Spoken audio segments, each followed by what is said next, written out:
Merong kasabihan na don't judge a book by its cover. Malalaman natin kung bakit hindi natin dapat husgahan ang isang tao base sa kanyang panlabas na anyo.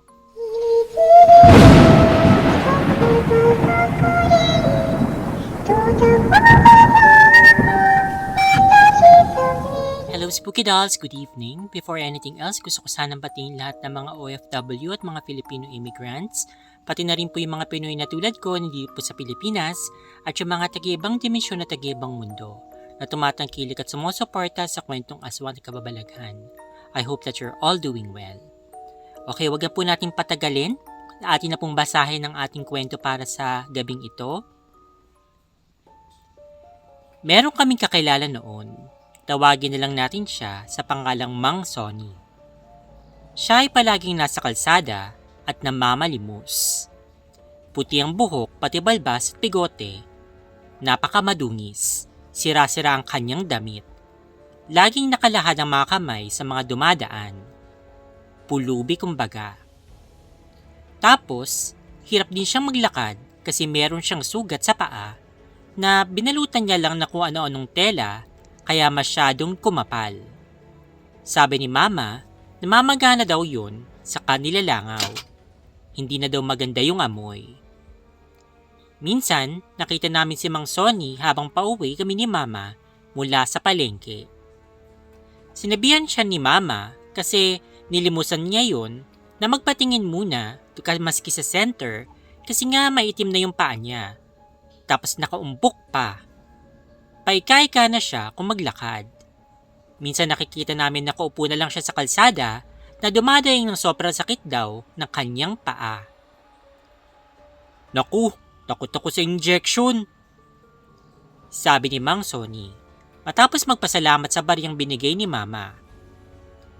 Uuwi yun gabing-gabi na, lagi siyang may bitbit na transparent na sandobag na may lamang pinagsama-samang pagkain.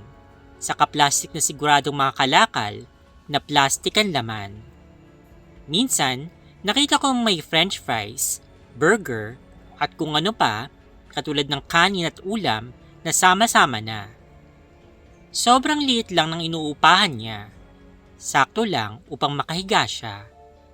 Tapos sa paligid niya, puro tambak ng mga gamit at kalakal. Para ng mini junk shop ang kanyang bahay. Minsan, nakakwentuhan ni Mama at ng mga kumari niya itong si Mang Sonny. Ayon sa matanda, wala na siyang magulang at tumanda na siyang binata. Tapos naiyak yung matanda kaya ang awang-awa naman sa kanila ang mga magkukumari. Yung mga kaibigan ko na talaga na mas matanda sa akin, sinasabi nila na parang may pagkamanyak itong si Mang Sonny. Nahuhuli daw kasi nila ito na titig at kinikindatan sila. Lalo na daw pag maiksi ang suot nilang damit at saka naka-shorts. Ikaw, Teng, huwag kang lalapit siyang kay Mang Sonny ha? Naku, pakahipuan ka nun. Sabi lang nila sa akin. Hindi ko naman na-experience yung ganun dun sa matanda. Minsan, may mga pagkakataon na umuwi ako galing school o kaya man nauutusan na bumili sa labas at gabi na, babatiin niya ako. Huwag ka masyadong magpapagabi sa labas anak, delikado. Yan naman ang experience ko sa kanya. Iisa lang ang may-ari ng inuupahan namin at ni Mang Sonny. Sabi ng kasera, hindi naman daw nalilate sa pagbabayad ito kahit panlilimos lang kinabubuhay sa araw-araw.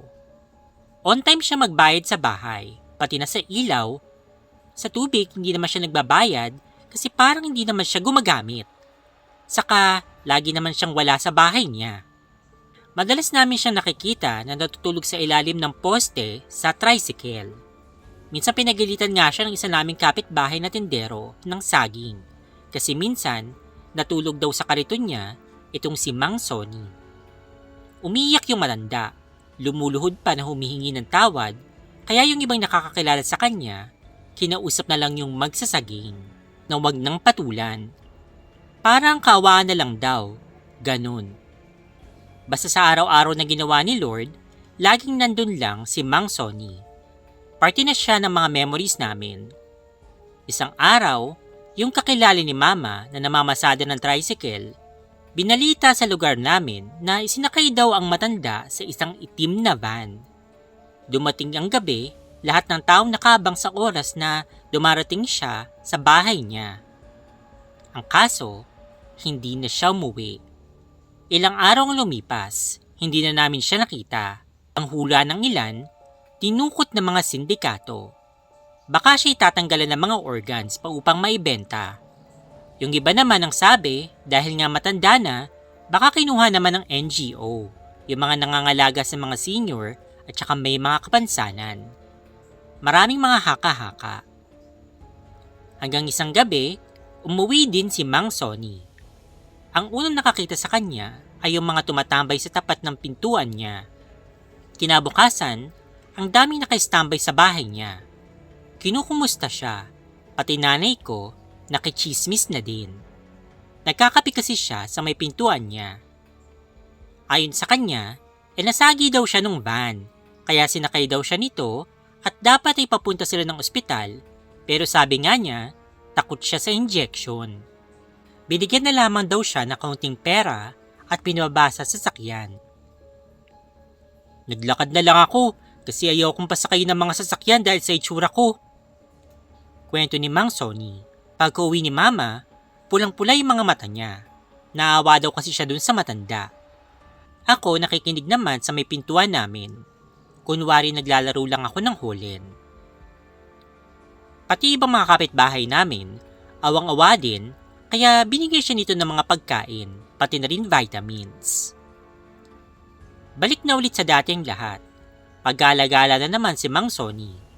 Paika-ika na naman ang umiikot sa buong lugar namin upang mamalimos. Hindi ko na matandaan kung anong okasyon.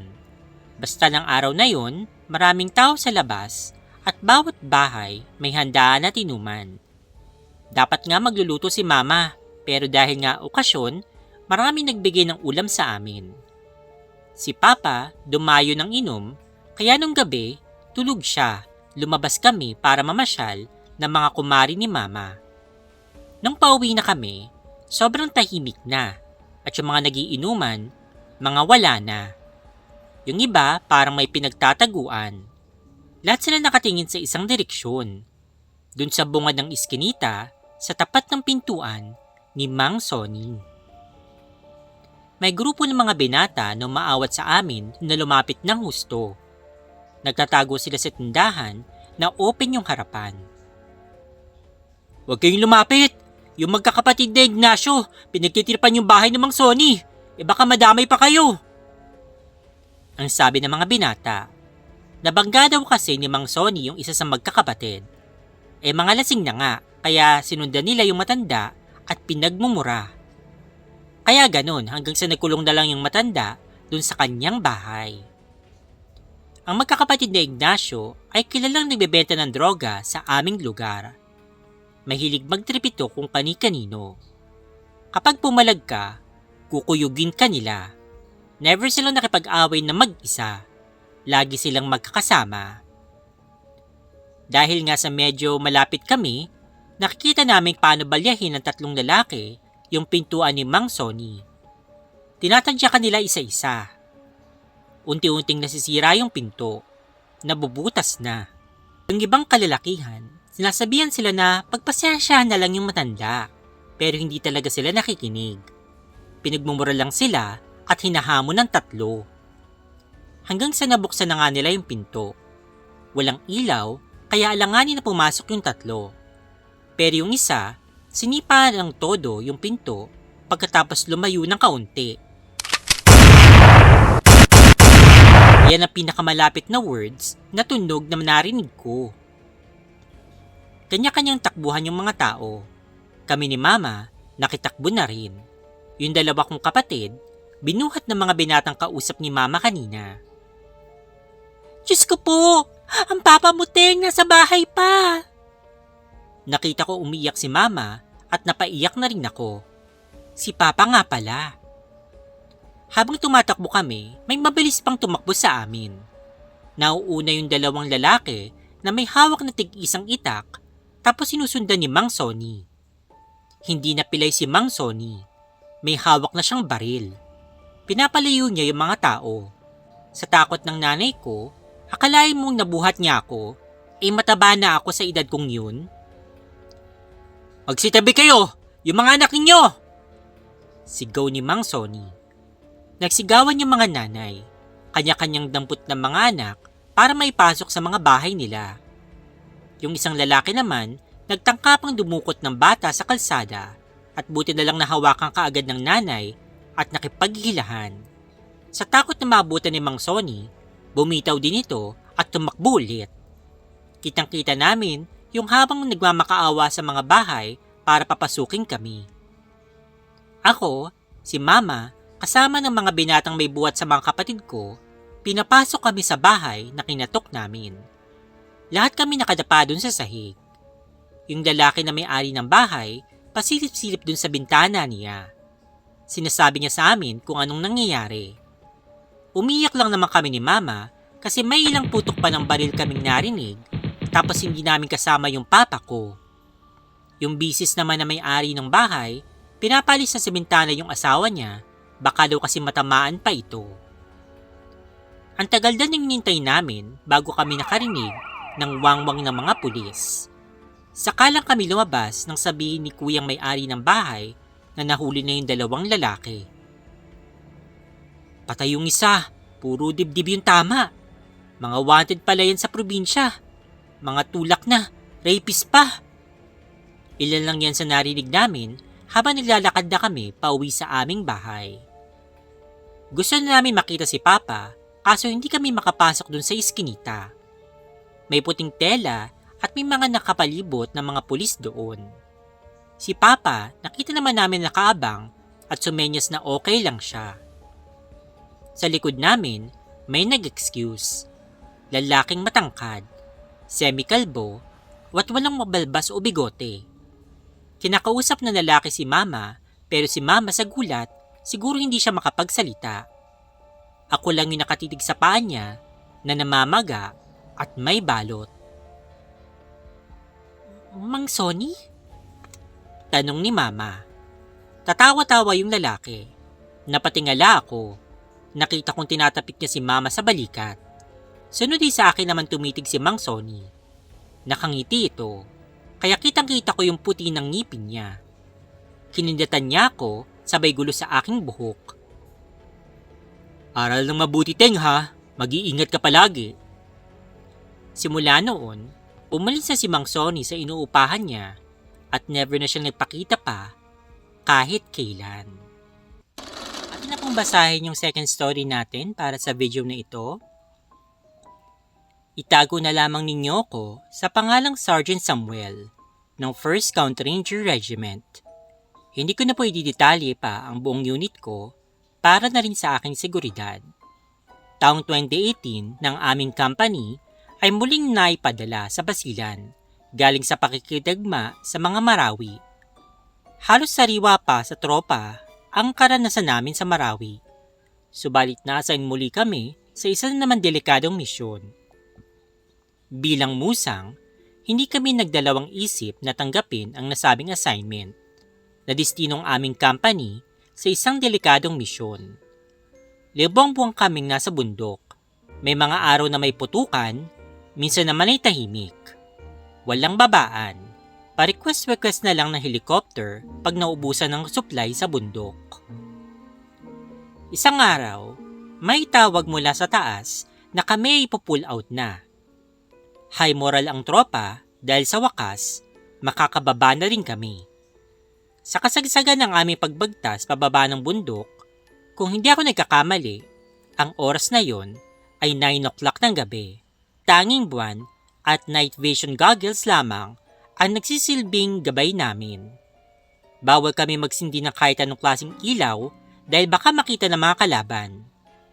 Napag-desisyonan ng aming commanding officer na magpahinga muna kami saglit dahil napakadelikado kung tatahakin namin ang daan sa ganong sitwasyon. Wala pang 10 minuto kaming nakakapagpahinga na may naninig yung lead scout namin sa di kalayuan. Siguro 50 meters lamang ang layo nito mula sa kinaroroonan ng aming team. Alerto yung lahat, maneuver kaagad kami. Maya-maya pa, may humagapit na napakalakas na hangin mula sa itaas namin na tila isang UH o helicopter. Iba na yung kutob ko. Bigla naman nagsabi sa amin yung lead scout na may naninag daw siyang tao. Subalit pa iba-iba daw ito ng lokasyon na parang nagiglitch. Nagduda pa nga si Tanga sa gamit niyang night vision goggles at baka daw peke at nagmamalfunction daw. Sa kalagitnaan ng pagkalito, nanatili pa rin kami sa pagiging alerto hanggang sa nag-utos ang aming commanding officer na huwag puputok hanggat hindi niya sinasabi. Ilang saglit pa ay muli kaming hinagupit ng malalakas na hangin at muling sinabi ng lead scout na papalapit na ng papalapit ang tila isang tao na naninag niya gamit ang kanyang night vision goggles. Nakita din namin bahagya pero hindi ganong kalinaw dahil din sa medyo may ilang metro din ang distansya namin sa isa't isa at ang lead scout lamang namin ang may clearer view. Nagutas naman si commanding officer na maglapit-lapit kami at mag-box formation upang hindi mapaligiran. Maya-maya pa, nakalamhap kami na nakakasulasok na amoy. Kahalintulad ito ng amoy sa loob ng mga gusali sa Marawi na may mga nakatambak na bangkay na ilang linggo ding hindi na-recover. Inis na ako kay commanding officer dahil hindi pa nagbibigay ng hudyat upang pumutok sa bahaging kinaroroonan ng nasabing taong papalapit. Kunot noo ako noon na tinapunan ng tingin si commanding officer na tila tinatanong kung kailan ba puputok at maunahan na kami ng kalaban. Sabay din siyang tumingin sa akin at ngumisi. Habang dahan-dahan tumayo at nagsalita sa hangin na parang baliw. Hindi ho kami nagpunta dito para manggulo. Makikiraan lamang po at magpapahinga sana kahit kaunting oras lamang. Asahan nyo, pagsapit ng bukang liwayway, alis din po kami kaagad dito. Paumanhin po sa istorbo. Paumanhin na din at hindi kami nakapagpaalam bago pumasok sa teritoryo ninyo. Anya ng commanding officer namin. Sa isip ko, nabaliw na nga talaga ito dahil na rin siguro sa trauma sa Marawi. Maya-maya pa, tumigil yung malalakas na hangin at namala na din sa pananaw namin ang papalapit na kung ano. Ilang saglit pa, bumulaga sa kinapwestuhan namin ang isang matanda. Maayos ang kanyang pananamit, naka-t-shirt, jacket, at naka-shorts. Halos gulat ng gulat kami lahat at tinutukan namin siya ng baril. Maliban na lang sa aming commanding officer. Ngumiti yung matanda at humingi ng dispensa sa amin. Paumanhin mga iho, gaya ninyo. Pinoprotektahan ko lang din ang kayapayapaan ng aking teritoryo. Hindi ko naman pinagdadabot ang lupa ng aking mga ninuno. Marapat lang sana na kayo magpakilala at tukuyin ang inyong pakay bago kayo pumasok o kaya makiraan dito. Tinugo naman siya ng aming commanding officer ng, Datu, pasensya na po talaga sa ginawa namin. Nakaligtaan namin magpaalam. Gawa na din siguro ng kasabikan upang makababa nitong bundok. Hayaan ninyo, hindi na po ito mauulit. Ngiti lamang ang binalik ng matanda at niglakad lang ito ng ilang metro papalayo. Hanggang sa marating nito ang isang puno ng nyog sa di kalayuan at dahan-dahang naging isang malaking tao at mas lalong bumata ng ilang mga taon. Mas lalong tumangkad na halos naging 7 talampakan na ang dating uugod-ugod na matanda. Naging kulay abo din ang buhok nito na may pagkakinang kapag nasisinaga ng buwan. At paglingon niya muli sa amin, napakapula na ng mga mata nito. Ngumuti ito ulit at sinabing, Tenyente, magpahinga na kayo. Ganun din naman ako. At tuloy na itong lumundag na pagkataas-taas papalayo. Halos lahat kami nakanganga ng mga oras na yun. Hindi kami makapaniwala. Ang isa sa mga kasama namin, napansin ko na lamang na kinakanta ang Ranger song. Siguro upang iahay moral ang sarili. Ang isa naman, napadasal. Ang lead scout, nagsusori sa helmet niya na may night vision goggle dahil pinagdududahan niya daw ang kakayahan nito at pinagbintangan niyang peke. Si commanding officer, Nakahiga siya sa ugat ng puno. Namamahinga na tila hindi ito ang unang beses na nakaranas siya ng ganitong klaseng pagkakataon. 4 o'clock na ng umaga nang ituloy namin yung pagbaba dun sa bundok. Bago pa kami makalabas sa kasukalan, nagpaalam at nagpasalamat na muna kami sa kung sino man ang nakikinig at nagmamatsyag na nilalang sa amin. Sa awa naman ng Diyos, nakababa kaming lahat ng ligtas. Patuloy na hinarap ang mga laban upang makapangalagaan ang kapayapaan ng inang bayan. Yun lamang po. Maraming salamat. So, mga hindi po pangkaraniwang story yung aking nabasa. Hindi po siya yung typical na nababasa ko po dito sa channel po natin na tungkol sa mga aswang, multo, mga mangkukulam, o yung mga engkanto, ganyan. So, well, dun sa second story may pagka-engkanto. Pero mamaya natin siyang discuss. Unahin muna natin yung first story. Kasi dito ako medyo nahihiwagaan. Like, hindi ko alam kung ano ba talaga tong si Mang Sonny. Isa ba siyang secret agent na parang si James Bond na nagkukunwari lang siyang pulubi na may masakit sa paa niya or something. Yung para bang purpose niya talaga dun ay magmatsyag ng mga kriminal. Parang inaano niya, hinuhuli niya ito.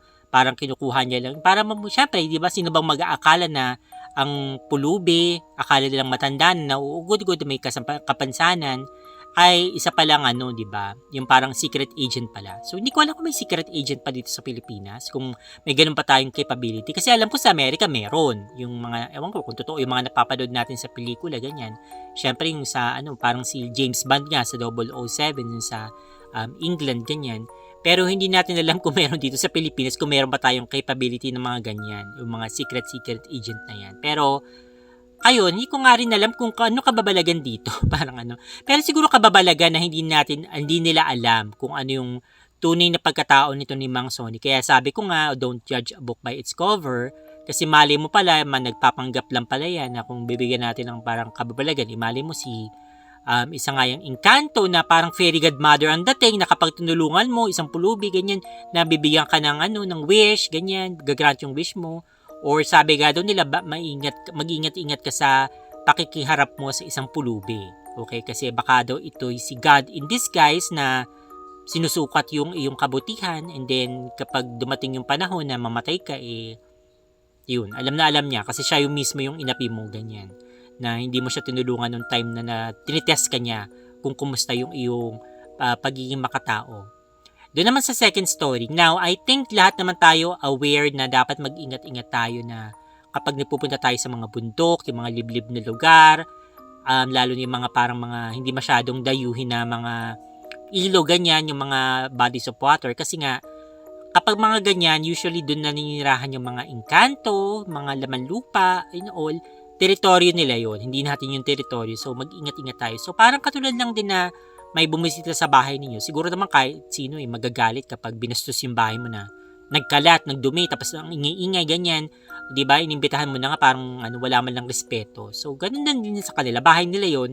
So, matuto natin respetuhin. So, dito naman, di naman sila actually naggulo o nagkalat, pero parang medyo strict lang yung engkanto na nandoon. Yung nakatira doon na gusto daw niya, nagpapaalam daw sa kanya yung mga gustong pumunta o dumakay tumaan lang. And then, as it turns out, itong commanding officer nila, mukhang familiar na siya dito. Mukhang dati na siyang naka-encounter ng ganito at alam niya na yung gagawin na kailangan nga nilang magpaalam. Okay, so mahirap talaga yung sundalo. Okay, so sino ba mga sundalo dito? If ever may nanonood o nakikinig ngayon, okay, so I'm sure marami kayong karanasan, lalo na kung madalas kayo sa mga bundok, kasi alam naman natin yung mga ganito. Usually sa bundok mga nangyayari, mga hindi masyadong dinadayo ng tao. So parang gusto ko nga makipagkwentuhan sa mga sundalo o yung mga taong naglalagi sa bundok kung may mga experiences sila na hindi pangkaraniwan katulad nito. Anyway, nag-enjoy po ba kayo sa ating story? Kung ano pa po yung opinion, pakilib na lang po down below sa comment section. Make sure to like this video, please. And then kung di pa kayo subscribe, sana mag-subscribe po kayo dito sa channel po natin sa Kwentong Aswang Kababalagan. Okay, so kita-kits po tayo ulit sa susunod. So pasensya na kayo at medyo nagbago yung ating schedule. Hindi po nagbago totally. Medyo lang nagkaroon lang ako ng issue ngayon araw na to. Actually, linggo nung litong na to. Pero I'll do my best para po masunod po ulit yung schedule natin na mag-upload tuwing Tuesday, Thursday, at saka Saturday. But I'll make sure na makakapag-3 video pa rin ako every week. Yun lamang po, stay fabulous and spooky, spooky dolls. God bless. Bye-bye!